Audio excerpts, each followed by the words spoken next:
안녕하세요. 생생법률쇼 진행을 맡은 최승호입니다. 매주 금요일 생생법률쇼에서는 정치 이슈를 짚어보고 분석하는 시간 준비되어 있는데요. 이 자리에 오늘 조대원 시사평론가님과 함께합니다. 어서 오십시오. 안녕하세요. 평론가님, 날씨가 많이 추워졌고 뭐 정치 쪽은 계속 왔다 갔다 뭐 날린 것 같습니다. 뭐 지지율도 얘기하고 용산은 청와대 뭐 이전한다는 얘기도 있고 추경호 원내대표 뭐 이외에 얘기할 거지만 또 체포동의안 또 의결이 됐거든요. 어떻게 보세요? 요즘 그 보수와 진보 간의 지방선거 이제 얼마 안 남았는데 네. 지선 전에 사실 국민들은 별로 관심은 없는 것 같고요. 어떻게 좀 보십니까? 뭐 우리 삶에 별로 영향을 안 준다면 네. 대한민국 정치만큼 다이나믹하고 네. 또 약간 뭐 코미디적인 요소도 있고 하기 때문에 네. 뭐 재밌게 지켜볼 수 있지만 예. 그런 지금 현재 벌어지고 있는 정치의 모습이 우리 삶에 직접적으로 영향을 주고 또 우리 삶이 팍팍해지게 만드는 큰 원인 중에 하나이기 때문에 늘 안타깝고 또 분노하고 그렇죠. 예. 진보의 모 인사 같은 경우에는 개그맨들이 이렇게 하면 살아남을 수 있겠냐? 정치인들이 이렇게 웃기면 네. 어떻게 코미디언이랑 개그맨들이 살아남을 수 있겠냐? 이런 얘기도 했었는데 어떻게 좀 예, 보십니까? 뭐 우리는 코미디를 보는데 본인들은 그걸 아주 심각한 리얼 다큐로 생각하기 때문에 네네. 예, 뭐 본인들 같은 경우에 죽고 사는 또 자기 밥줄도 걸려 있고 예. 뭐 죽고 사는 문제로 보기 때문에 예. 더 치열하게 하는 것 같습니다. 예. 예, 알겠습니다.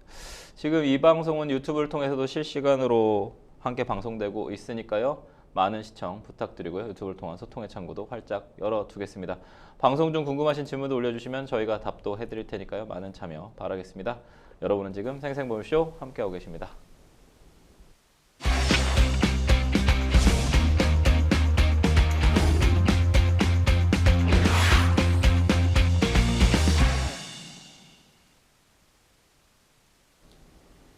네, 생생 코멘트. 요즘 가장 화제가 되고 있는 말은 무엇인지 또 그 말이 나온 배경과 의미를 짚어보는 시간인데요. 지금 가장 핫한 정치 분야 생생 코멘트 첫 번째 말부터 함께 보실까요? 내란몰이 광풍이 헌정질서 파괴. 송원석 국민의힘 원내대표인데 야권 쪽에서 나온 말입니다. 추경호 의원에 대한 구속영장이 기각될 것이라며 이런 얘기를 했는데 어제 국회에서 추경호 의원에 대한 체포동의안이 통과가 됐습니다. 의석수도 그렇고요. 찬성 172표였죠? 예. 네, 172표였는데 예상된 수순인 것 같습니다만 사실 비판점도 또 있는 것 같아요. 저는 이제 체포동의안 가결되는 거 보면서 불체포 특권이라는 것이 이제 그러면 유명무실화된 것인가? 아니면 그냥 단순히 여당만이 어떤 다수석 통과시킬 수 있는 의석을 가지면 항상 이런 식으로 그러면 이제 진행이 될 것인가? 이런 부분 좀 하나 궁금했고요. 아마도 이런 궤를 같이 해서 아마 박지원 의원도 구속영장 기각될 것이다라고 얘기했거든요. 그럼 그 구속영장 기각됐을 때 후폭풍 이런 부분들도 있을지 이런 부분 좀 궁금하긴 합니다. 평론가님. 예, 뭐 예상된 수순이었죠. 예. 왜냐하면 현재의 그 여야 국회의원 의석수 그 지형을 보면 예. 민주당이 그 개헌 빼놓고는 모든 게 다 가능한 의석수를 갖고 있기 때문에 뭐 당연히 통과될 거로 알았고요. 특히나 이번 추경호 의원 체포동의안 건은 민주당이 이미 그 비상계엄을 내란이라고 규정을 하고 예. 내란 프레임 속에서 특검을 출범시키고 그렇죠. 그리고 그걸 통해서 어쨌든 위헌 정당 해산 심판까지 몰아붙일 공세로 국민의힘을 몰고 있기 때문에 예. 당연히 본인들 모여서 어제 투표를 했고 190명 참석에 172석으로 예. 172명의 찬성으로 예. 체포동의안이 통과됐고 예. 뭐 계속 이렇게 될 거냐라고 얘기를 하시는데 예. 사실은 뭐 국민의힘이 권력을 잡았다 하더라도 만약 이런 상황이 거꾸로 됐다면 예. 똑같이 국민의힘도 밀어붙였을 것이고 더불어민주당은 이 상황에 대해서 정치 탄압이다, 야당 말살 공작이다, 뭐 이렇게 주장을 할 거기 때문에 이런 부분에 대한 보완도 좀 필요하다고 저는 생각하고 있고요.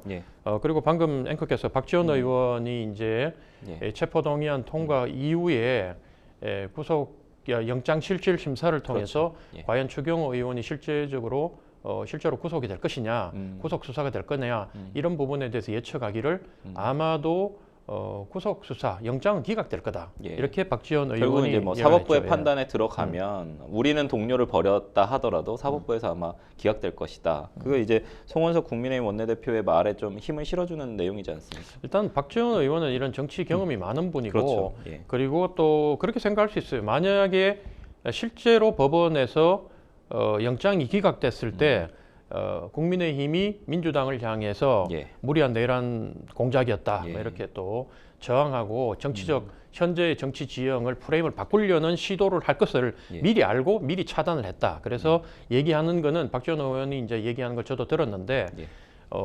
영장이 기각됐다고 해서 혐의가 없어진 건 아니다. 그렇죠. 계속 불구속 상태에서 내란 혐의에 대한 그 추경호 의원의 혐의에 대해서는 재판이 진행될 것이고 예. 그리고 나중에 재판 결과를 지켜보면 된다라고 이제 얘기를 하면서 영장이 기각되는 이유에 대해서는 증거인멸의 우려가 없고 현직 국회의원이니까 예. 그렇죠. 그다음에 도저히 우려가 없기 때문에 예. 그런 것이다라고 미리 이제 좀 이렇게 밑밥을 까는 것 같아요. 예. 그리고 뭐 언론에 나오는 거 제가 법률 전문가가 아니기 때문에 예.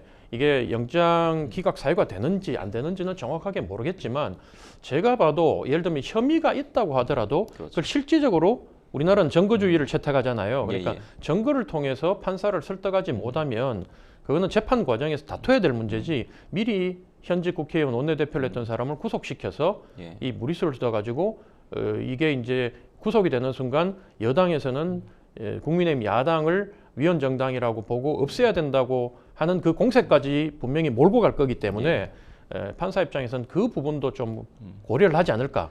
사실 뭐 우리 형사사법 체계 경우에는 불구속 수사가 원칙이지 않습니까? 예, 그러니까 예. 사실은 불구속이 원칙이고 과연 구속 수사를 해야 할 만한 사유가 있는가에 대한 질문이거든요. 근데 이제 방금 말씀해 주신 것처럼 증거인멸의 우려도 없고 도주의 우려도 없다. 만약에 그런 것들이 있었다면 이미 이전에 작년 이제 12월 3일 이후에 바로 사실은 구속 수사를 했어야 하는데 꽤 오랜 시간, 거의 1년이라는 시간 동안 구속 수사를 안 했었기 때문에 불구속 수사를 해야 되는 것이 맞지 않는가? 이제 와서 체포를 한다? 그 다음에 구속 수사를 한다? 이 부분이 조금 맞지 않다라고 보니까 아마도 박지원 의원이나 이제 송원석 원내대표도 그렇게 얘기를 좀 한 것 같습니다. 그리고 저도 개인적으로는 사법부에서 이게 과연 구속 수사가 필요한 사안인가? 만약에 구속 수사를 해야 한다면, 그러니까 입법부에서 의결을 했습니다만, 만약에 구속 수사를 해야 되는 사안이라고 만약에 얘기를 한다면 범죄 중대성 하나밖에 없거든요.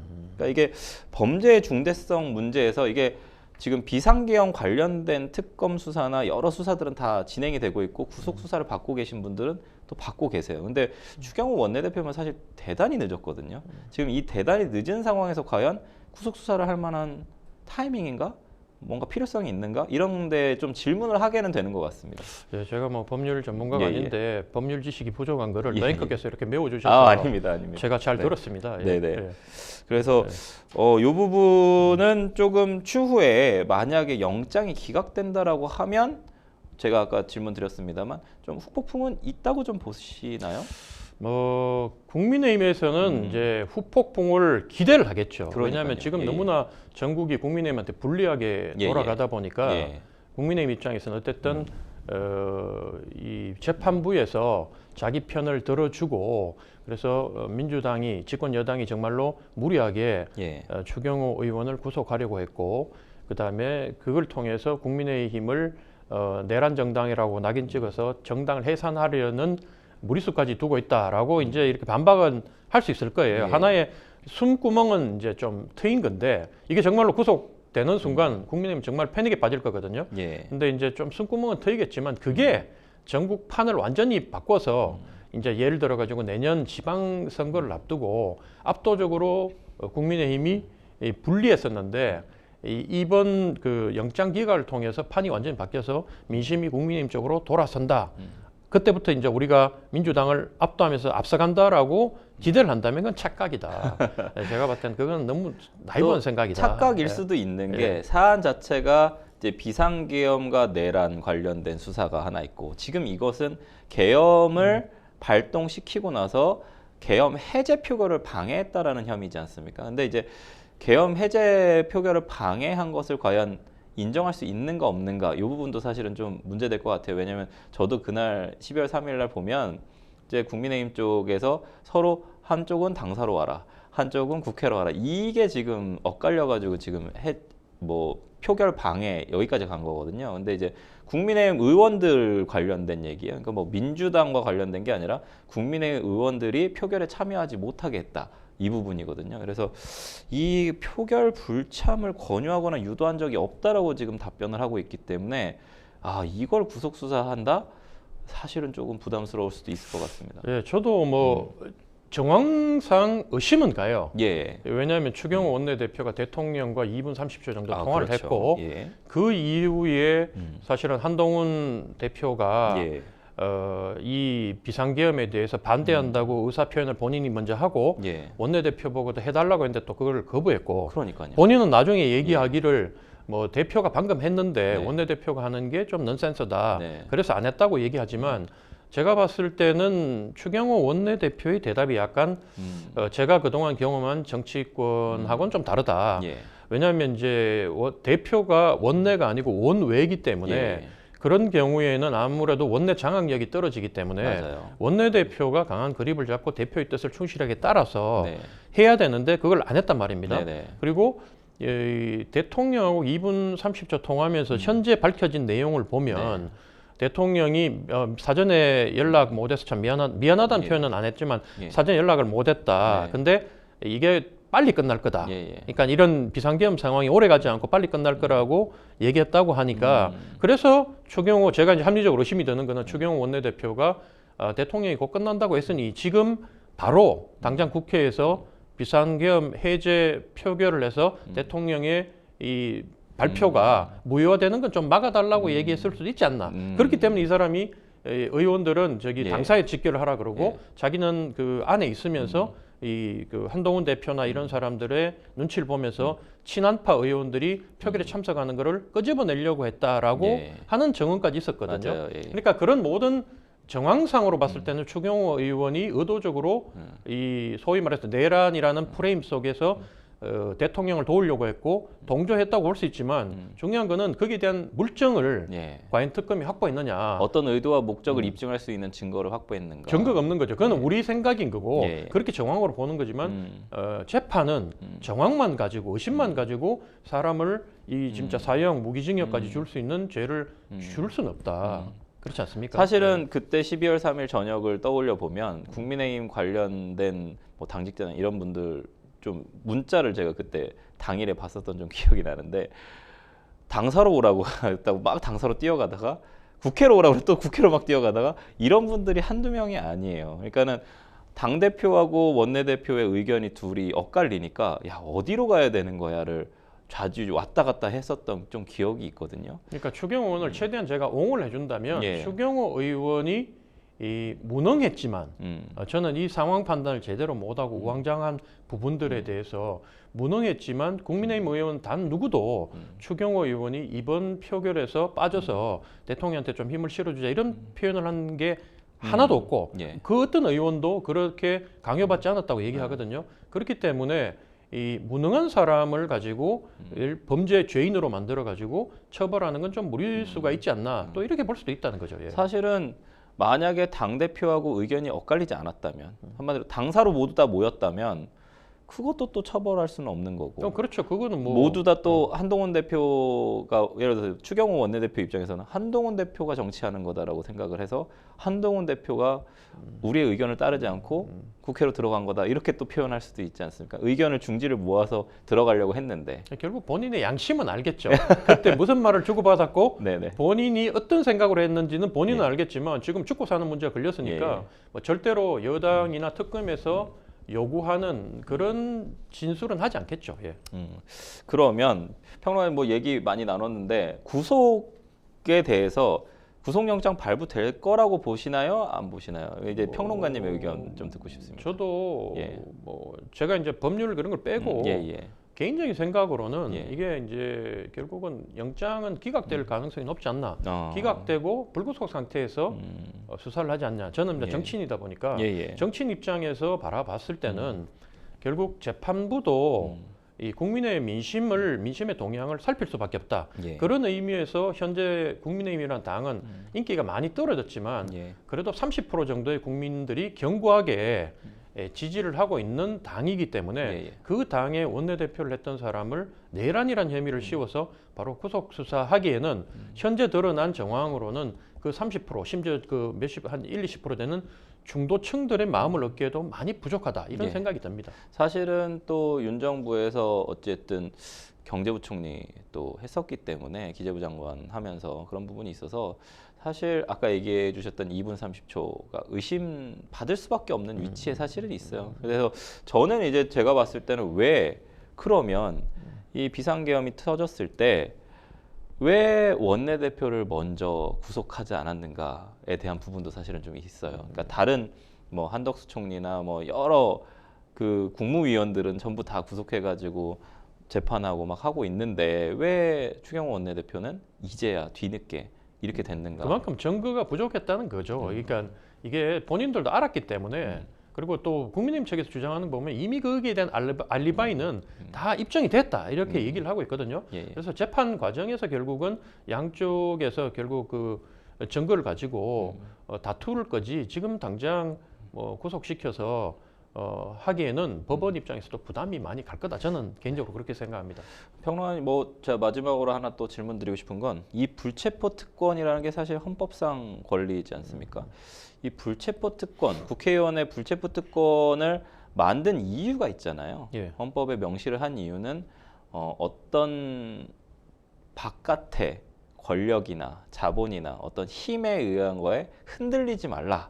그리고 당신들이 오피니언 리더로서 명확하게 얘기하고 국민들을 위해서 국민들에게 뭔가 메시지를 보낼 수 있어야 한다. 이런 의미로 사실은 헌법에 들어간 거지 않겠습니까? 예, 이걸 이제 몇 년도에 불체포 특권을 만든지 정확하게 제가 연도는 기억 못하지만 예. 제가 알기로는 그 군부 독재 독재 시대 시절, 때 그 거의 숨 막히는 상황 아닙니까? 그렇죠. 그래서 말 한마디 잘못하면 뭐 막걸리 먹다가 대통령 욕했다고 잡아가고 하는 그러니까요. 시대니까 예. 야당 정치인들이 그 무소불위의 그 독재 권력에 맞서서 그래도 민심을 대변하기 위해서는 이 정도 권한은 있어야 된다라고 예. 해서 자기 회기 중에 한 발언에 대해서는 예.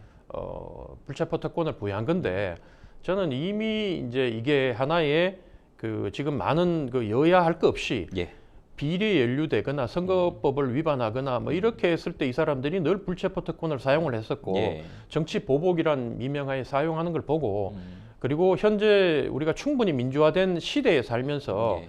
이 국회의원들만 이런 이 막 그냥 입증되지 않은 내용을 가지고 자기 혼자 떠들고 민심을 호도하고는 것들에 대해서는 예.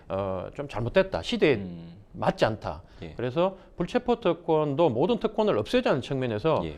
빨리 하루빨리 없애는 게 제가 봤을 때 더 많은 대다수 국민의 동일한 마음이 아닌가 이런 생각이 듭니다. 예. 그럼 이제 평론가님은 불체포 특권을 좀 없애는 것이 빨리 조금, 없애야죠. 예. 없애는 것이 좀 낫다. 아니면 사안별로 물론 나누기는 되게 어렵습니다만 개인적인 비리와 이제 정치적인 사건 지금 같은 경우에는 사실 군부 독재 시절에 뭐 체포해가고 이런 걸로 또 보시는 분들도 있거든. 비슷한 유사 사항 아니냐. 뭐 독재라고 주장하시는 이제 극우의 어떤 또 주장들도 있을 수 있으니까. 저는 왜냐하면 정치적 사안에서는 네. 불체포 특권을 유지하고 개인적 사안에서는 불체포 특권을 포기하고 이런 방법도 있을 수 있으니까요. 그걸 구분하기가 쉽지 않다는 게 그래서요? 모든 상황에서 개인적 비리인데도 예. 여야 할 것 없이 누구나 비리에 걸리면 단 한 명의 예의도 없이 전부 다 그 정치적 탄압받았다 네. 이렇게 얘기를 하고요. 예를 들면 조국 혁신당 대표 같은 경우에도 제가 봤을 때는 당연히 개인 비리인데 예. 대법원 판결 확정 판결이 나와서 형까지 살고 나왔는데도 아직도 정치 탄압 받았다고 얘기하는 거 아닙니까? 네. 그러니까 이런 사람들한테 불체포 특권을 주면 늘 자기들 유리한 쪽으로 사용하기 때문에 아예 이걸 없애고 예. 사법 제도나 이런 걸 통해서 공정한 재판이 이루어지고 수사와 재판이 이루어지는 시스템을 더 확립해서 그게 누구나 국회의원이 아니고 일반 국민들한테도 동일하게 적용되는 사회가 되면 네네. 굳이 이런 불체포 특권이 왜 필요하냐? 저는 이런 생각이 드는 거예요. 올바른 말씀이신 것 같습니다. 이제 어쨌든 국민들도 불체포 특권 이런 게 없기 때문에 국민과 동일하게 국회의원도 불체포 특권 내려놔야 된다 이런 의미시잖아요. 알겠습니다. 내일 저희는 첫 번째 생생 코멘트는 여기서 마무리하겠습니다. 저희는 첫 번째 생생 코멘트 여기서 마무리하고 두 번째 생생 코멘트 넘어가 보도록 하겠습니다. 두 번째 생생 코멘트 내용 보실까요? 사람 망가지는 건 한순간. 누가 하신 말씀이실까요? 홍준표 전 대구시장. 내란 우두머리 방조 등 혐의로 징역 15년이 구형된 한덕수 전 국무총리를 향해서 사람 망가지는 건 한순간이다라고 쓴소리를 좀 하셨는데, 내란 특검이 한덕수 전 총리에게 징역 15년을 구형을 했습니다. 예상보다 높다는 얘기가 많은데 이거는 좀 보수 쪽 의견인 것 같고요. 진보 쪽 의견은 야, 이게 말이 되냐? 15년이 어떻게 무기징역 사형 구형해야 되는 거 아니냐라는 얘기도 좀 있습니다. 요거 하나 질문 드리고요. 우선 형량이 적절했는지 여부 하나 하고요. 두 번째는 이제 홍준표 전 대구시장 정치나 이런 코멘트 안 하신다고 하고 나서 상당히 많이 계속 하고 계시거든요. 어떻게 보십니까? 예, 일단 뭐 형량에 대해서는 그 특검에서는 이 정도 형량을 구형할 수밖에 없었다. 예. 왜냐하면 이제 특검에서 한덕수 전 국무총리한테 적용한 혐의가 예. 내란 우두머리 방조 혐의. 예. 이 경우에는 제가 찾아보니까 징역 10년 이상, 예. 50년 이하 이렇게 나오고요. 예. 그다음 내란 중요 임무 종사의 경우에는 징역 5년 이상, 무기부터 사형까지도 갈 수 있는 형량이에요. 그렇기 예. 때문에 한덕수 전 총리 입장에서는, 측에서는 우리는 그 모든 것에 있어서 죄가 없다, 무죄다라고 주장하고 있지만 그 특검 측에서는 죄가 있다. 예. 당신은 이 두 가지 죄를 저질렀다라고 이미 단정하에 예. 이 기소를 했기 때문에 그쪽에서는 당연히 이제 형량을 구형하면 최소 10년 이상은 구형해야 되는 거예요. 예. 그렇다 보니까 한 15년 정도로 형량을 지금 구형한 것 같고, 그리고 한덕수 총리 측과 전 총리 측과 보수 진영에서는 바라봤을 때는 무죄라고 이제 주장을 하기 그렇죠. 때문에 당연히 이게 말도 안 되는 형량 구형이다 뭐 이렇게 보는 것 같고요. 이건 결국은 재판 과정을 통해서 무죄인지 아니면 이 두 혐의가 유죄인지에 따라서 형량이 결정될 거다. 저는 이렇게 지켜보는 입장이고, 그다음에 뭐 두 번째 질문해주신 홍준표 전 대구시장의 코멘트에 대해서는 뭐 어쨌든 홍준표 대구시장이 상당히 대중을 끄는 그 포퓰리스트의 예. 재능은 있고 맞습니다. 또 정치 경험도 많으시고 예. 이런 분이지만 결국 이제는 좋은 선배는 아닌 것 같아요. 이미 본인이 은퇴한다고 했잖아요. 네네. 우리도 그렇지만 사회에서 선배가 후배한테 인기를 얻으려면 입은 닫고 음. 지갑은 풀어라 뭐 예. 이렇게 얘기를 하는데 예. 뭐 홍준표 대구시장한테 밥 얻어먹었다는 정치 후배들은 없는 것 같고 아, 그래요? 혼자만 계속 이렇게 떠들고 또 이걸 언론이 받아서 이게 왜냐하면 언론도 그 조회수 이런 거 예, 되게 예. 중요하게 생각하기 때문에 예. 이걸 그냥 희화적으로 소모하는 것 같은 느낌이 들기 때문에 네네. 저는 뭐 좀 부적절하다고 보고 불편합니다. 예. 예. 저는 이제 사실 여쭤본 이유는 홍준표 전 대구시장이 지선에 나오거나 또 차회 대통령 선거에 나올 가능성이 있을까에 대한 좀 질문을 드린 거거든요. 그거는 뭐 본인도 안 알겠죠. 본인만 알고 네. 제가 홍준표 대구시장을 뭐 개혁신당 예. 그 최고위원 할 때 예. 가서 대구에 가서 이렇게 면담을 하고 했는데 예. 그때도 보면 대통령에 대한 그 도전에 대한 아주 욕망이 예. 그 엄청난 분이었고 예. 그 욕망이 그 본인 나름대로의 한동훈 당시 대표를 예. 당대표 선거에서 떨어뜨리고 나경원 저기 그 당시 의원이 이 최종적으로 한동훈 후보를 이기고 예. 당대표가 될 가능성이 많다고 저한테 설명하면서 본인이 대구 경북에 있는 대의원표 한 20, 30% 그러니까 대구 경북에 있는 대의원표가 한 30% 정도 되니까 예. 이걸 본인이 움직일 수 있다라고 얘기하면서 여러 가지 막 얘기를 하시는데 한 시간 넘게 이분은 뭐 대통령에 대한 이게 이 목표가 야심이 분명한 분이구나. 그렇기 때문에 지금 은퇴한다고 했지만 예. 뭐 또 상황이 바뀌어서 현재 국민의힘의 뚜렷한 대권 주자가 안 보이잖아요. 그렇죠. 다음 대선에서 그러면 예. 본인한테도 본인이 봤을 때는 아니 뭐 윤석열 같은 정치 능력이 없는 사람도 대통령 됐고 예. 이재명 같이 이제 이분이 봤을 때는 범죄자도 대통령이 됐는데 왜 나는 대통령이 안 되냐라고 네. 생각하고 다시 기회를 볼 수도 있다 그런 생각이 듭니다. 예. 사실은 정치인에게 가장 중요한 또 덕목이 권력 의지이지 않습니까? 그러니까 권력 의지가 또 없는 정치인은 또 매력이 없고 또 권력 의지가 없으면 그 많은 어떤 평지풍파를 이겨내면서 또 나가기도 또 어려운 부분은 있는 것 같습니다. 그래서 대통령 선거에 또 오랫동안 나오셨고 대통령 선거 오랫동안 또 준비하셨던 분이기 때문에 그걸 내려놓기가 쉽지는 않을 것 같습니다. 예, 뭐 또 요즘 전반적인 분위기가 70대 후반 한 80까지도 예, 예. 정치 활동을 계속 하고요. 예. 다 이 의학 기술이 좋아지고 건강 관리를 잘 하시기 때문에 예, 예. 미국 같은 경우에 트럼프 대통령 같은 그러니까요. 경우에 자기보다 훨씬 나이 많은데도 예, 예. 대통령 잘 수행하고 있다고 생각하기 때문에 네. 한국 같이 다이나믹한 대한민국 같이 다이나믹한 정치 지형에서는 뭐 자기가 잊혀지지 않고 잘 관리하고 유지하다 보면 기회가 올 수도 있다 이렇게 판단하시는 것 같아요. 네. 예. 뭐 바이든 대통령도 그렇고 뭐 트럼프 대통령도 그렇고요. 한덕수 전 총리에 대한 얘기도 좀 나눠보고 싶어요. 사실은 진보 지형에서 또 사랑했었던 총리이기도 하고 또 보수가 사랑했었던 총리이기도 하고 좀 안타깝습니다. 사실은 능력을 분명히 인정받아서 아 이분이 행정 관료로서는 정말 일을 잘한다라는 부분이 좀 정평이 나 있어서 양 정권이 전부 다 활용을 하려고 하셨던 분인데 비상계엄 사태로 인해서 지금 재판받고 15년 구형 받았거든요. 어떻게 좀 보십니까? 이 한덕수 전 총리 관련된 부분에서 거짓말을 좀 잘 한다고 생각하세요? 아니면 이제 와서 왜 지금 사실 뭔가 무리수를 두고 있는 듯한 또 느낌도 좀 있거든요. 왜냐하면 계엄 관련 서류를 받은 적 없다고 주장했다가 CCTV 이제 영상 또 공개되니까 또 좀 당황하고 이런 부분도 좀 있어서 어떻게 보십니까? 예전에 제가 YS 김영삼 대통령이 비서실장을 했던 김동영 의원 원내대표 하실 때 제가 좀 모신 적이 있는데 그때 그분한테 제가 여쭈기를 정치에서 가장 중요한 게 뭐냐고 여쭈었을 때 그분이 답하기를 정치력이라고 얘기했거든요. 그래서 정치력이란 게 뭔가라고 저도 나름대로 참 고민을 많이 해보고 책도 쓰고 했는데 정치력이란 게 결국은 어떤 순간에 있었을 때 이 나아갈 때와 물러날 때 그다음에 이 어느 편에 설지 어떤 선택을 할지 이런 거에 대한 종합적인 판단력이 정치력이 아닌가라고 저는 생각을 하고 그런 면에서 한덕수 전 총리가 아주 뛰어난 행정가였지만 정치인으로서는 준비가 되지 않았다. 근데 마지막 총리 때 참 그 운이 안 따라서 윤석열 대통령이 자기한테도 알려주진 않은 것 같아요. 그 충암고 라인 측근들하고만 비상계엄에 대한 정보를 공유했지 총리하고도 공유를 안 한 것 같고 마지막에 그런 상황이 주어졌을 때 그동안 행정가로서의 역할만 잘하면 되는 위치에서 갑자기 정치적 판단을 해야 되는 상황에서 그런 경험이 부족하고 또 이분이 대가 이렇게 심지가 굳은 분이 아니다 보니 거기서 판단을 잘 못한 것 같고요.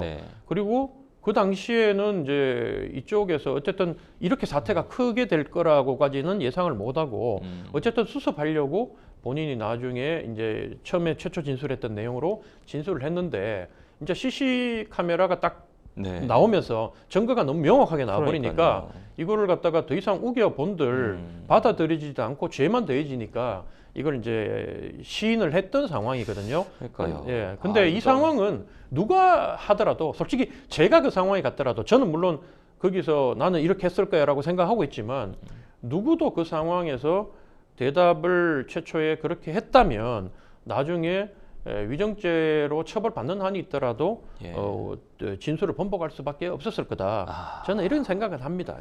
거짓말이라고 스스로 인정을 하는 모습이 사실은 양 대통령, 한마디로 진보 쪽의 대통령과 보수 쪽의 대통령의 국무총리를 했었던 사람에 대한 국민의 신뢰 혹은 아니면 믿고 싶었던 그런 모습들을 사실 많이 존경할 수 없는 어른의 모습으로 또 국민들에게 어떻게 또 비춰질 수 있어서 그렇죠. 상당히 좀 많은 부분들이 좀 무너져 내린 그런 시간이었던 것 같습니다. 한덕수 전 총리에 대한 구형이 내란 재판의 첫 구형이었거든요, 평론가님. 15년인데 이게 어떤 기준이 돼서 그 이후에 내란 재판에 좀 영향을 줄 거라고 생각하십니까? 뭐 특검에서 이 기준으로 앞으로 재판을 진행하면서 구형하려고 저는 고민을 많이 했다고 생각하고요. 실제로 한덕수 전 총리는 비상계엄의 사실 조연이었지 주연은 아니었거든요. 네. 주연은 제가 생각하는 주연은 어쨌든 그 대통령과 예. 그 대통령의 결심에 실제적으로 무장병력을 동원했던 군과 경찰의 그 핵심 간부들인데 네. 이제 여기에 그 한덕수 전 총리 한 발 떨어진 한덕수 전 총리에게 15년을 구형했다는 거는 예. 예를 들면 김용년 전 국방부 예. 장관이나 조지호 전 경찰청장이나 예. 이렇게 직접 병력을 동원했던 사람들의 형량이 이거보다는 낫지 않을 것이라는 것을 미리 암시하는 게 아닌가. 예. 그리고 거기에 수괴라고 얘기하는 이제 예. 우두머리 혐의를 받고 있는 윤석열 대통령은 뭐 이 상태로 가면 사형 아니면 무기징역밖에는 뭐 더 이상 선고할 형량이 없지 않나 그렇죠. 이런 생각이 듭니다. 예. 예. 한 전 총리에 대한 1심 선고가 내년 1월 21일에 좀 내려지거든요. 어떻게 좀 예상하고 계십니까? 15년 나올까요? 아니면 뭐 15년 다 안 나오고 뭐 다 나올 수도 있고 저는 네. 일단은 뭐 나온다면 10년은 나오겠죠. 왜냐하면 예. 최저 형량이 10년이니까. 그러니까 유죄가 선고된다면, 유죄가 된다면 예. 최소 보통은 우리가 이제 검찰이 구형하면 절반 정도의 형량을 선고한다고 저는 예, 예. 들었는데, 예. 근데 여기는 이제 최소가 10년이니까 예. 뭐 10년 정도 재판부에서 구형할 수 있지 않나 이런 생각이 예. 듭니다. 예. 재판에서 최소 10년 정도 나올 수 있을 것 같다까지 말씀해 주셨습니다. 계속 내란 재판 계속 지켜봐야 될 것 같습니다. 저희는 두 번째 생생 코멘트 여기서 마무리하고요. 마지막 생생 코멘트 넘어가 보도록 하겠습니다. 생생 코멘트 내용 보실까요? 검사 집단 태정 형사소송법에 따른 것. 이게 누구의 말씀이실까요? 조홍천 전 국회의원이 한 얘기인데 최근 이화영 전 경기도 평화부지사 재판에서 검사들이 집단 태정을 했습니다. 조홍천 전 개혁신당 의원인데요. 방송에 나와서 이화영 전 경기부지사 재판에서 검사들이 퇴정한 것에 대해서 형사소송법에 의하면 기피 신청이 들어오면 원천적으로 재판이 중단이 된다.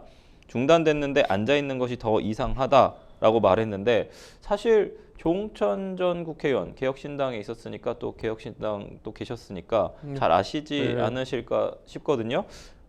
이 부분 어떻게 보십니까? 뭐 이분이 그 검사 출신이다 보니까 예, 그렇죠. 그 재판이 중단되면 검사들이 이렇게 박차고 나오는 게 이상하지 않다라고 예. 뭐 말씀을 하시니 저는 잘 모르니까. 예. 다만 이제 보통 저도 재판을 받아보고 했지만 예.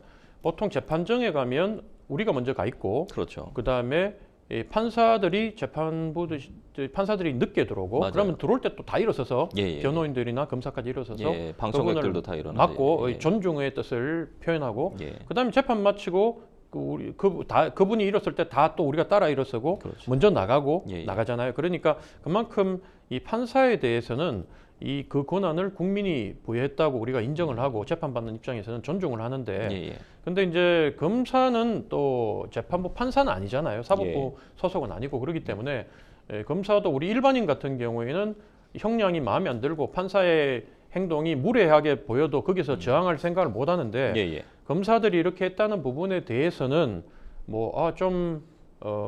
이 사람들도 결국은 자기들이 기득권이 있으니까 예. 이렇게라도 저항이라도 해볼 수 있는 게 아닌가라는 생각 그리고 좀 무례하다는 생각이 드는데 또 한편으로 생각하면 그러면 검사가 그렇게 이 판사에 대해서 재판 과정에 있어서 불공평하다고 생각하고 이 재판부를 기피했을 때 나가지 말라는 법이 있느냐? 그렇죠. 법적으로 따져보면 예. 그 나갔을 때 그게 죄냐? 그게 우리가 봤을 때 좀 무리는 보이는데 그게 범죄를 저지른 거냐로 따져보면 제가 어제 다 뒤져봤는데 그건 없어요. 없죠. 예. 그리고 검사들이 재판부를 불신해서 몇 번 자리를 박차고 나간 사례는 여러 번 있더라고요. 론스타 사건이라든가 그다음 성남 FC 사건이라든가 여러 건 있는데 그때 단 한 번도 대통령이 이렇게 지시를 하고 검찰총장이나 법무부 장관이 야 너 왜 그렇게 판사님한테 무례하게 해라고 징계해. 실제로 징계를 받았다는 내용도 다 뒤져봤지만 하나도 없어요. 그러니까 이게 되게 지금 말씀해주신 거는 거죠. 이재명 대통령이 순방 마치고 오자마자 감찰 지시 해가지고 그 내용 말씀해주신 거죠. 그렇죠. 그러니까 대통령이 이렇게까지 검사들 징계하라, 감찰하라 이렇게 집단 퇴정 항명한 거에 대해서 그렇게 얘기하는 경우는 없었다. 역사적으로. 없었죠. 단 한 건도 제가 찾아봤는데 사례가 없더라고요. 그렇다면 이것은 좀 뭐 대통령의 의중이 뭔가 좀 개입하는 것 같다 이런 말씀이실까요? 어떻게 제가 이해될까요? 좀 심하게 얘기하면 도둑이 재발절이다라고 저는 그렇게 생각하고 저는 어쨌든 현재 그 대장동 사건인가 예, 예. 사건과 선거법 위반 음. 사건 그리고 대북 송금 사건은 예, 예. 이재명 대통령이 현재 무죄 받은 건 한 건도 없고 예. 재판이 현재 중단돼 있는 상황에서 나중에 자연인으로 대통령이 돌아가면 다시 재판을 받아서 이 부분에 대해서 죄가 있는지 없는지를 재판을 판단을 받아야 되는 위치에 있는 사람이 현재 권력을 잡았다고 해서 거기에 자기를 죄가 있다고 혐의를 의심을 하고 기소를 했는 검찰 측에 대해서 이렇게 압박을 가하고 하는 부분에 대해서는 대단히 부적절하다. 이런 사례가 없었다. 네. 그리고 법에 의하면 법무부 장관도 이 개별 검사에 대해서 이래라 저래라 법적으로 못하게 만들어놨어요. 법무부 장관은 다만 검찰총장을 통해서 이 의견을 전달하고 네. 지휘할 수 있는 거지 개별 검사에 대해서 지휘하지 못하도록 해놓은 거는 이 검찰이 물론 행정부 소속이지만 이 검사란 위치가 특수한 위치고 그동안 권력에서 많이 휘둘릴 수 있는 이권에 의해서 많이 휘둘릴 수 있는 위치이기 때문에 예, 예. 이 검찰의 독립성과 검사의 자율성을 보장해주기 위해서 이런 제도를 만들어놨는데 그걸 법무부 장관도 건너뛰고 대통령이 직접 이렇게 언론에 대고 얘기해서 좌표를 찍고 행정부 전체가 움직여서 그 검사들을 감찰하고 징계하려고 하고 그다음에 뭐 나중에 또 얘기하겠지만 네. 그 변호사들을 갖다가 법원 예. 행정처에서 예. 무례하게 했다고 얘기하는 네. 그 변호사들을 네. 또 이렇게 어떻게든 감옥에 집어넣으려고 하고 아, 이런 네. 것들이 상당히 부적절하다라고 생각합니다. 사실 아까 말씀해주신 거의 내용에 방점이 있는 것 같은데 대통령이 연루된 사건들에 아직 무죄가 나온 게 하나도 없다라는 부분이 첫 번째 방점인 것 같고 관련자들은 유죄를 받고 있다. 그리고 대통령 관련 사건은 아직 재판이 진행되지 않고 있다. 그런 상황에서 검찰에 대한 자기를 어쨌든 수사를 했고 뭔가 기소를 했었던 검찰에 대한 부분에 대해서는 항명으로 봐서 감찰을 지시하고 있고 그 다음에 김용현 전 국방부 장관 변호인단 관련된 이 원색적 표현 뭐 고발당해가지고 감치하고 뭔가 좀 그러려고 하고 있다. 이런 부분들에 대한 지금 얘기이신 거잖아요. 예, 뭐 저 같은 경우에는 대통령도 법 앞에는 평등하다고 생각하는 사람으로서 예. 대통령이 됐다고 해서 재판을 중단하는 게 저는 민주주의의 근본 정신을 해친다고 생각하는 사람이에요. 예, 예, 그렇기 때문에 대통령이 죄가 있는지 없는지는 모르겠지만 예. 대통령이 죄가 없다면 재판을 통해서 그걸 밝히고 하면 된다라고 생각하는 사람으로서 현재 대통령임에도 재판을 빨리 받아야 된다고 생각하는데 대통령의 재판을 다 중단시켜 놓은 상태에서 현재 받고 있는 12개의 혐의 5개 재판에 대해서 계속 하나씩 지금 압력을 가해서 저희들이 봤을 때는 압력을 가해서 사법부에 압력을 가하고 검찰에 압력을 가하고 이렇게 모든 제도적으로 본인이 가진 권력으로 그걸 하나씩 깨가고 있는 모습이 이거는 민주주의 정신을 근본적으로 훼손한다라고 위기의식을 느끼고 있는 사람이에요. 대통령의 재판이 중단되는 것은 좀 옳지 않다. 뭐 유례가 없어서 그런 것 같아요. 아니면은 과거에는 이제 암묵적으로 뭐 중단이 됐다거나. 근데 이제 사실 이렇게 되면 그러니까 우리나라 같은 경우에는 대통령에 대한 재판은 탄핵 재판 말고는 다른 재판을 할 수 없는 형태가 되잖아요. 그게 아마 이것이 어떻게 보면 선례로 남을 것 같은데 사법부도 좀 잘 판단을 해야 되지 않을까요? 저는 뭐 역사의 진보성을 믿는 사람으로서 아무리 권력자가 당시에 가진 그 순간의 권력으로 힘으로 내리누른다 하더라도 국민 다수가 가슴속에 품고 있는 의구심과 뭐 국민 전체가 바라고 있는 그 희망에 대해서는 꺾지 못한다. 그래서 결국은 윤석열 대통령이 권력을 가졌을 때 이 김건희 여사 전 영부인에 대한 각종 의혹이라든가 최상병 사건이라든가 이런 것들을 국민 다수가 많은 의구심을 갖고 있는 부분에 대해서 힘으로 내리눌렀지만 결국 그 권력의 힘이 빠지면서 역사는 결국 앞으로 한 발 더 나아가면서 그 모든 죄과가 밝혀졌듯이 마찬가지로 이재명 대통령에 관련된 의구심도 국민 다수가 갖고 있는 상황에서는 이게 사라지지 않고 있는데 이게 영원히 덮이거나 묻힐 수는 없다. 그래서 도리어 현재 권력을 가졌을 때 이렇게 본인과 관련된 사건에 대해서 무리수를 두면 둘수록 나중에 책임져야 될 부분이 더 커지지 않나 저는 이렇게 생각을 합니다. 네, 알겠습니다. 여기까지 만나보겠습니다. 지금까지 생생 코멘트 함께 하셨고요. 저희는 잠시 후 뉴스픽스로 돌아오도록 하겠습니다. 여러분은 지금 생생보험쇼 함께하고 계십니다.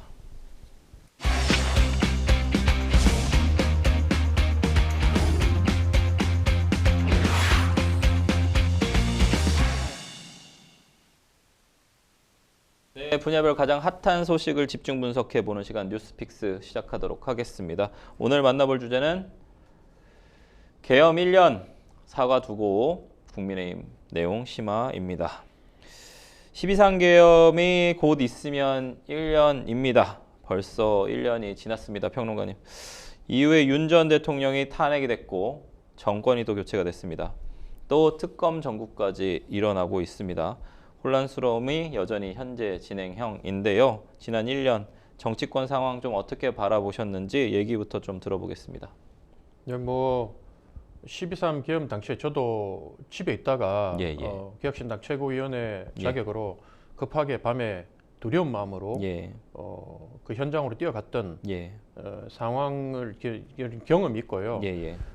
당시에 그 충격과 공포는 뭐 이루 말할 수 없을 정도로 예. 컸습니다. 컸고 하지만 어쨌든 우리가 오랫동안 그 군부 독재를 겪으면서 네. 민주화를 쟁취하기 위해서 국민들이 이 쌓아온 민주주의에 대한 내공과 이 토대가 탄탄했기 때문에 결국 그게 하루도 못 가고 몇 시간 만에 좌절되고 그 부분이 회복되는 모습을 보고 역시 참 대한민국 국민들 그리고 대한민국 역사는 위대하다라는 생각했고, 다만 그게 더불어민주당이 지금 뭐 여러 가지 그 12.3 1주기를 앞두고 자기들이 뭐 기념 행사 같은 거 자축하듯이 뭐 국민의 이름을 빌려서 결국 본인들의 정권 세리머니를 하는 모습을 보면 제가 참 이렇게 그 적대적 공생 관계에 있는 수준 낮은 양당을 통해서도 국민들이 선택해 가면서 민주주의를 발전시켜 왔다는 현실이 안타까우면서도 참 국민들이 대단하다는 생각이 들고 그래서 현재는 우리가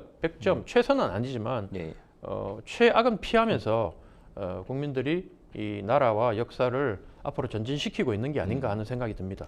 사실 좀 저는 안타까운 게 1, 2, 3이지 않습니까? 12, 12는 1, 2, 1, 2.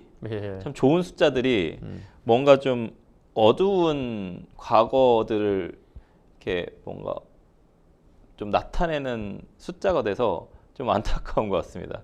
1, 2, 3이라는 숫자 참 좋아하거든요. 1, 2, 3. 근데 뭐 좋은 숫자도 많잖아요. 815도 있고. 그러니까요. 근데 이제 그런 의미가 조금 좋은 의미로 남은 숫자였으면 참 좋았을 텐데 지금 이 비상계엄으로 인한 그러니까 1, 2, 3이요. 그러니까 12.3 비상계엄 관련된 부분이 이런 숫자로 남아 있어서 좀 안타까운데 지금 민주당 쪽에 국회에서는 해제 1주년을 맞아서 현장을 돌아보는 다크 투어를 좀 개최를 한다고 하고 우원식 의장이 투어를 좀 진행을 한다고 하는데 이런 세레모니 아까 좀 연결되어 있을까요? 뭐 그 본인들의 명분은 12.3 계엄을 우리 국민들이 좌절시켰기 때문에 이걸 갖다 기념을 하자, 기억을 하자라고 지금 얘기는 하지만 솔직히 국민들이 지금 환율 오르고 집값 오르고 뭐 먹고 사는 게 지금 너무 힘들고 그리고 전국 상황도 보면 민주당의 각종 뭐 구설수, 비리 뭐 이런 것들도 터지고 하기 때문에 짜증이 나는 거예요, 국민들은. 근데 이걸 가지고 자기들이 그 국회의장이 뭐 도슨트가 돼 가지고 그 딱 그 홈페이지에 올려 가지고 190명을 딱 모집해서 5차에 걸쳐서 각자 자기들이 이 지역은 이 여기는 국회의장님께서 그 어려움을 무릅쓰고 두려움을 극복하고 넘어선 장소입니다라고 얘기하고 이 지역은 무슨 지역입니다 이렇게 설명하는 게 참 우습잖아요. 현실하고도 맞지 않고. 그러니까 한동훈 전 국민의힘 대표 같은 경우에는 이재명의 습도 그러면 꼭 투어 장소에 넣어라. 이재명 대통령이 당사에 있으면 잡혀갈 것 같으니까 무서워가지고 국회에 있는 그 숲을 속에 숨었다고 본인이 얘기했는 그 내용을 가지고 조롱하면서 얘기하는 거 아닙니까? 그래서 지금 이런 거를 할 때가 아니라 빨리 그 민생을 회복시키고 그다음에 그 소위 말해서 비상계엄으로 후퇴되어 있는 전국을 빨리 풀고 그다음에 이 국민들의 삶을 안정시키는 게 우선인데 그런 것들이 이미 권력을 잡고 취해 있다 보니까 민주당이 그런 것들을 물 밑에 깔아앉아 있는 숨은 진짜 민심을 못 발견하는 것 같아서 많이 안타깝습니다. 이 반면에 또 국민의힘 쪽은 내용이 계속 깊어지고 있습니다. 저희 주제인데 사실은 당 지도부가 사과 반성을 해야 된다고 하는데 당 지도부는 좀 약간 뜨뜻미지근하고요. 뭐 김재섭 의원이나 이제 젊은 그때 이제 뭐 탄핵에 찬성했었던 의원들 해서 20명 정도는 사과를 하겠다라고 하고 있는 상황이고 김용태, 권영세 비대위원장이 사과했는데 뭘 또 사과를 하냐라는 당 지지층들 얘기도 좀 있고 특히나 이제 부산의 박형준 시장도 사과를 해야 한다. 근데 이게 참 공교롭게도 장동혁 대표는 당연히 사과 안 하려고 할 텐데 취임 100일이 12.3이에요. 그래서 이게 지금 국민의힘이 양쪽으로 분열이 돼가지고 어떤 쪽으로 결과가 내려질 거라고 좀 보십니까? 사과할까요, 안 할까요? 좀 심한 말로 하면 예. 저건 당도 아니다. 아하, 진짜 콩가루다. 네. 봉숭악당이다. 이런 생각이 들고요. 예. 사과하고 안 하고가 솔직히 말해서 국민들 입장에서는 뭐 저런 사람들 참 심한 말로 하면 저런 놈들이 하는 거 이제는 지겹다. 아, 그걸 당신들이 하든 말든 이제 신경을 예. 안 쓰고 우리는 나중에 선거로 심판하겠다고 국민들이 이미 결심을 굳혀가는 모습을 저는 많이 보고 있고 지금 이렇게가 사과해 본들 일본이 늘 일본 극우와 뭐 저기 저 양심 세력이 나누어 가지고 예. 야 우리가 이미 무라야마 때부터 수도 없이 이 한국에 사과를 했는데 뭘 또 더 사과를 하라고 그러니까요. 하느냐라고 얘기를 하면 우리 한국에서는 그러잖아요. 너가 하지 마. 그거 우리도 그런 사과 안 받고 싶어. 예. 정치인 몇 명 나와가지고 사과하고 난 뒤에 대반 쪼로로 가가지고 야스쿠니 가서 참배하고 네네. 위안부 강제동원 한 적이 없다고 얘기를 하고 예. 이렇게 얘기하는데 그걸 어떻게 받아들이겠어요? 독도는 자기 땅이라 그러고 네네. 똑같은 게 국민의힘이 사과를 의원 몇 명이 초재선이 뭐 20명 30명이 나와서 사과를 해본들 저 당의 뿌리 속에는 당시의 비상계엄이라는 것들이 얼마나 국민들한테 충격과 공포를 줬고 우리가 지금 당시에 뽑은 대통령이 뭘 잘못했고 그 이후에 본인들이 대통령 탄핵을 오로지 자신들의 권력을 지키기 위해서 예. 당의 생존, 국가의 생존이 아닌 당의 생존을 위해서 그걸 저지시키면서 국민 눈에 피눈물을 흘리게 하고 국민 가슴에 대못을 박은 부분에 대해서 전혀 1도 느끼지 못하고 있는 상황이기 때문에 예. 반성을 하고 사과하는 게 무의미하다. 오히려 저는 네. 어떻게 보이냐면 네네. 서울시장이나 부산시장 같이 좀 깨인 사람들이 이렇게 얘기하는 게 예. 자기들 또 선거에서 나가서 내년 선거가 네. 걸려 있으니까 지방선거 있으니까. 나는 이 당 소속이지만 바른 말을 했다는 자기의 그 근거를 백그라운드 스토리를 만들어 가지고 선거 한번 더 나가서 당선돼서 그 자리 한번 더 누리려고 하는 게 아닌가.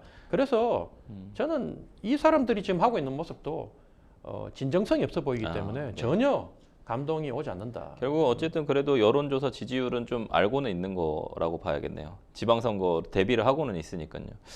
지방선거 좀 내다보면서 사실은 내부 결속이 좀 중요한 시점인데 국민의힘이 사실 못하고 있는 것 같아요. 특히나 대장동 항소포기, 그다음에 부동산 대책 혼란 국면에서 국민의힘이 기회를 참 못 살린다. 대통령의 실정, 뭐 민주당의 좀 실정 이런 것 같은데 그거 못 살린다. 이런 비판 어떻게 보십니까? 예, 사실은 정당이 표를 얻고 지지율을 얻는 거는 본인들이 잘해서 얻는 거 거의 없어요. 예. 우리나라 정당과 정치 구조를 보면 생산적인 일을 1도 안 해요. 다 국민들한테 부담을 주지만 예. 승부가 어디서 갈리냐면 누가 좀 덜 부패하냐, 좀 덜 부패하냐, 국민의 삶에 덜 부담을 주느냐 이걸로 결정되는데 예. 아무래도 여당이 국민 시선을 더 많이 끌고 국민들이 거기에 대해서 기대도 큰 만큼 실망도 많이 하기 때문에 예. 여당의 실정이 곧 자신의 득점으로 만들어야 되는데 예. 전혀 아까 말씀드린 것처럼 국민의힘은 이 한 건 뭐 내란이고 아니고 이걸 떠나서 국민들이 바라봤을 땐 참 뻔뻔한 정당이다. 염치가 없다. 이렇게 돼버리기 때문에 이 국민들이 마음을 주지 못하는 거. 이걸 빨리 간파하지 못하면 국민의 마음을 간파하지 못하면 무슨 뭐 개혁을 한다. 무슨 소리를 해도 회복은 힘들다. 저는 그렇게 봅니다. 국민의힘 좀 회복이 힘들다까지 좀 말씀해 주셨습니다. 앞으로 지방선거까지 얼마 안 남았는데 계속 지켜봐야 될 것 같습니다. 네, 생생보험쇼 어느새 마칠 시간입니다. 오늘 함께해 주신 조대현 평론가님 감사합니다. 네, 고맙습니다. 방송이 끝나더라도 상담 접수는 계속되니까요. 변호사들에게 무료 법률 상담 받고 싶으신 분들은 평일 오전 9시부터 오후 6시까지 02557-8295번으로 상담 문의 주시거나 법률방송 홈페이지에 접속 후 법률상담 게시판에 문의 남겨주십시오. 또는 아래 하단에 나가고 있는 이메일, 카카오톡으로도 상담 받고 있으니까요. 접수해 주시면 감사하겠습니다. 생생모쇼 오늘 준비한 내용은 여기까지입니다. 시청해 주신 시청자 여러분 고맙습니다.